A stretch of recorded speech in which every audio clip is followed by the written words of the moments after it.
Assalamualaikum warahmatullahi wabarakatuh. Sekarang kita jumpa lagi untuk chapter kali ini. Assalamualaikum warahmatullahi wabarakatuh. Yaitu accounts and financial service.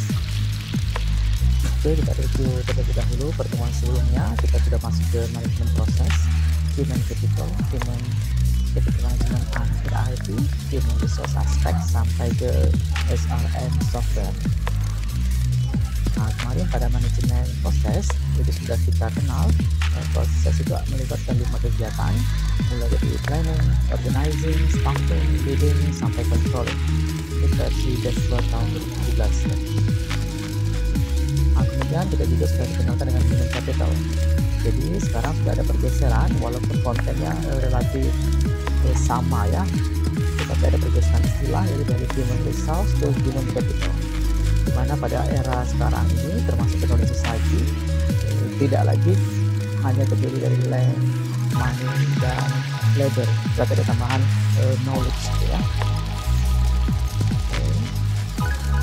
Human capital itu menyebarkan knowledge, skill, dan helps atau value that is possible to financial and physical assets. Kemudian HCM atau HRM tadi sekarang sudah menjadi bagian dari ERP atau Enterprise Resource Planning ya. Dia menjadi simbol integrasi semua proses bisnis enterprise model.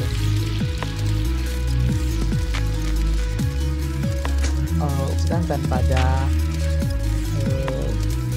MySRP dan HCM itu melibatkan 9 proses ya, mulai dari organizational management, application data, personal management, personal development, training and event management, time management, resource, payroll, sampai ke personal cost planning. Kemudian kita bisa lihat gambarnya seperti ini ya, ada 9 proses dari HCM di ERP.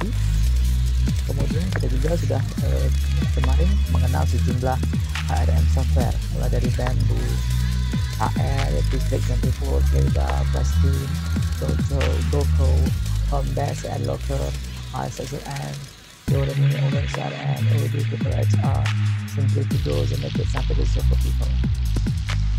Software lain juga ada, silahkan kalau misalnya tidak tertarik dengan software itu boleh gunakan software lain. Nah, sekarang baru kita masuk ke chapter kali ini ya. Kita akan mengetahui peran dan fungsi dari account office, kemudian macam-macam dokumennya, bagaimana payment prosedurnya, serta sejumlah software yang terlibat di accounting. Ini agenda pertemuan kita pada pertemuan kali ini. Mulai dari account office documents, financial institution types, payment procedures, sampai ke software. Salah satu aspek spesial atau khusus dari organisasi yaitu terkait dengan keuangan ya, dan account service, jasa keuangan dan akuntansi.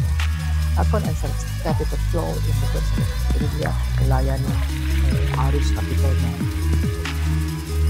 Capital ini sendiri termasuk bisa ke uang misalnya ya, bahkan juga tanah dan lain sebagainya, merupakan aset penting bagi suatu organisasi sehingga perlu dikelola ya akun dan keuangannya.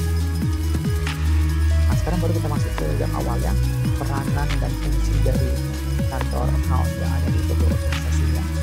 Yang paling rutin misalnya adalah preparation of payroll, gaji ya, kemudian credit control, collection of accounts, statement of debit and credit notes, preparation of audit, and different type of bank account.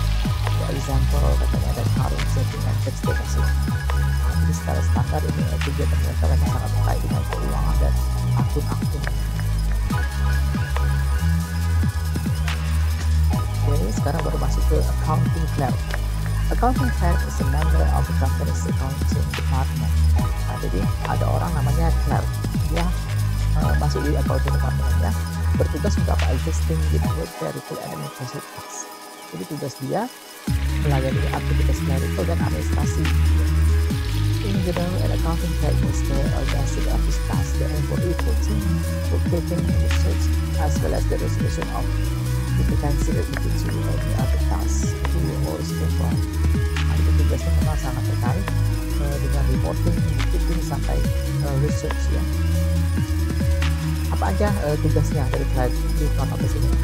Tadi sudah ada ya, yang paling sering mungkin preparing payroll, kemudian writing check. Nah, jadi pihak kantor itu kadang-kadang juga mengambil uang untuk kebutuhan itu biasanya melakukan cek. Kemudian reconciliation account, making ledger entry, preparing statement of account, working out the book, and preparing final account. Nah, jadi ini secara umum ya aktivitas clerk yang ada di account office. Bagaimana atributnya, cirinya ya, orangnya harusnya bagaimana, integrity. Nah, jadi dia harus dilakukan dengan terintegrasi ya, dengan integrasi yang baik, setia kira-kira seperti itu ya. Dia apa confidential, dia yakin dengan yang dia kerjakan. Jadi orangnya harus sangat menguasai software yang dia pakai, dan reliability, bersedia untuk aktivitas-aktivitas yang ada di kantornya ya.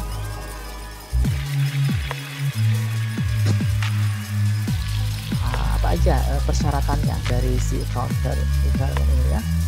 Yang pertama, cenderung dia tamatan high school diploma, bisa SMA atau boleh juga harus lebih dari itu juga perlu ya. Dan yang terpenting adalah working experience, punya pengalaman kerja, complete or comprehensive understanding of accounting practice and procedure. Nah, jadi dia harus memiliki pemahaman menyeluruh ya bagaimana praktek dan prosedur akuntansi.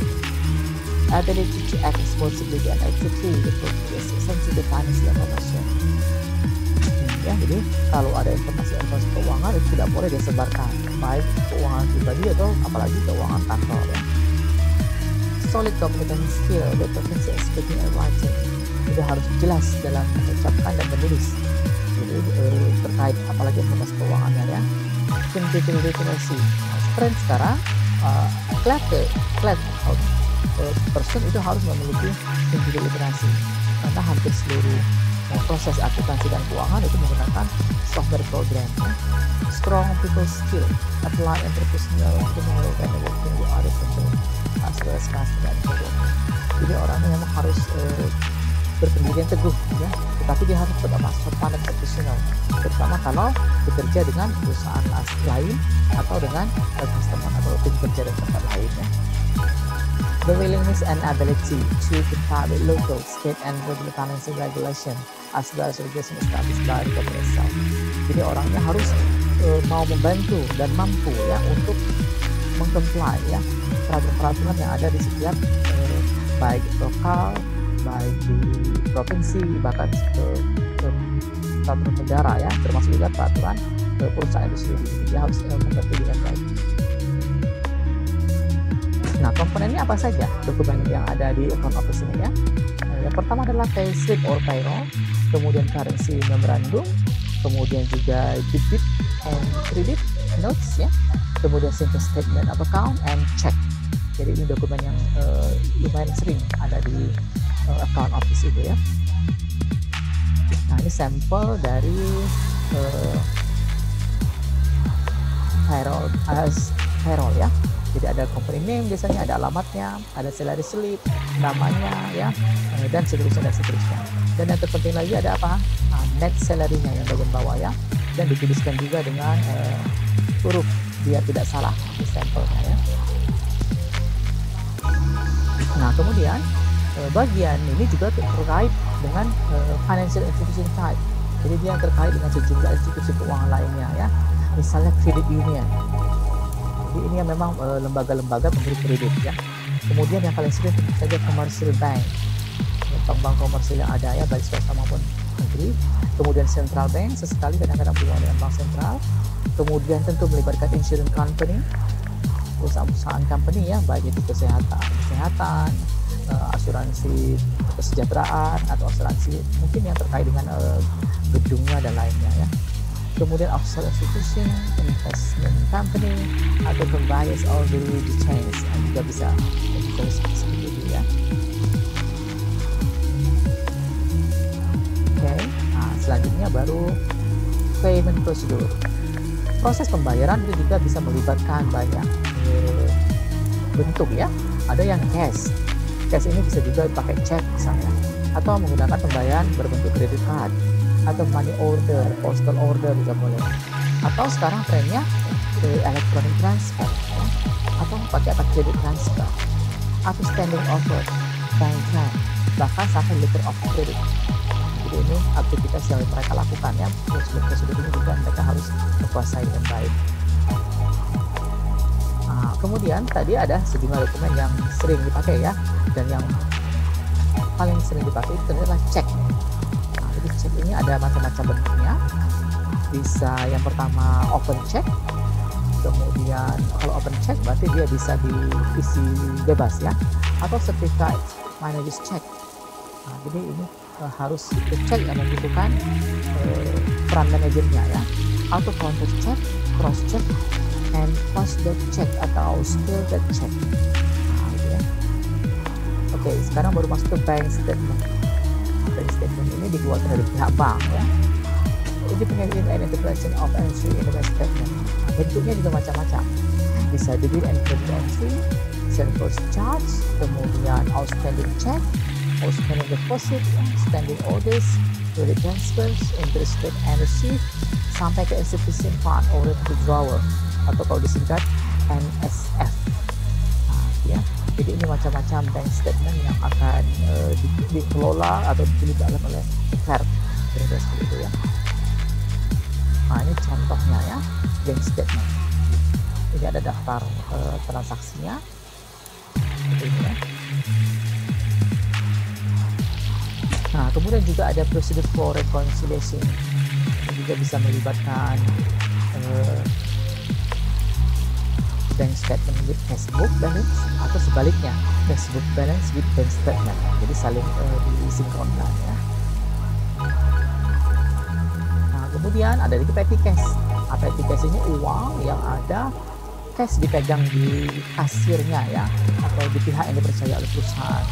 Biasanya untuk menangani kebutuhan-kebutuhan kecil dari perusahaan itu ya. Nah, bentuknya juga macam-macam ya. Ada yang berupa vouchers, ada juga cash disbursement sheet, bahkan sampai summarizing sheets gitu ya. Nah, kemudian dalam menunjang aktivitasnya juga melibatkan sejumlah resources. Yang pertama tentu saja adalah hardware resources. Nah, yang paling sering mungkin kita lihat misalnya apa? Kalkulator ya, atau adding machine. Nah, kalau sekarang apa? Komputernya, itu dominan sekali. Termasuk juga apa? Boleh printer ya, boleh scanner, kemudian boleh mesin kopi dan lain sebagainya. Nah, ada sejumlah peralatan-peralatan yang hardware ya. Selain hardware juga ada software. Kelompoknya bisa accounting package yang memang fokus ke accountingnya ya, atau bisa juga spreadsheet package. Jadi dia lebih manual ya. Kalau accounting package dia sudah spesifik ke accountingnya. Nah, ini ada sejumlah software yang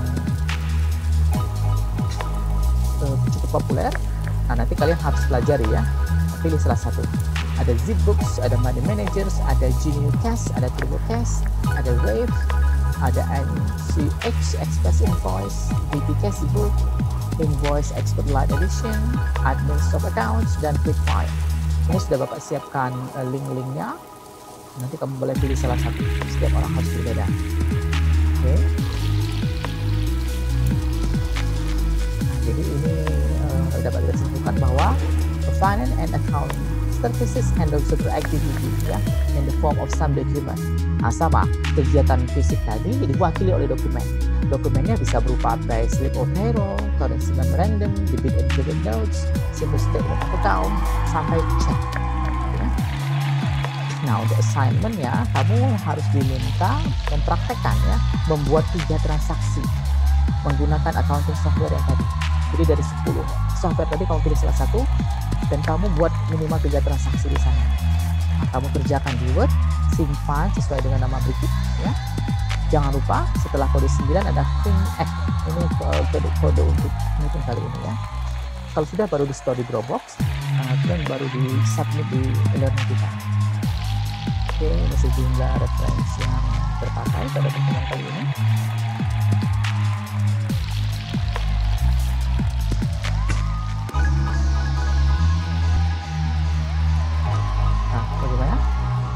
Pertanyaan sampai di sini? Belum ada Pak, nanti ditanyakan kalau ada pertanyaan. Sambil jalan ya. Jangan lupa segera di-download softwarenya dan dicoba-coba terlebih dahulu ya. Rata-rata softwarenya itu memiliki fasilitas free walaupun dia berbayar ya, atau ada trialnya. Jadi itu pasti cukup selesai. Waktunya 3 hari ya, waktunya 3 hari. Oke, jelas? Kalau tidak ada pertanyaan, cukup sampai di sini dulu. Jumpa lagi next time. Salam sehat, semoga lancar puasanya. Oke, assalamualaikum warahmatullahi wabarakatuh. Waalaikumsalam warahmatullahi wabarakatuh. Waalaikumsalam warahmatullahi wabarakatuh.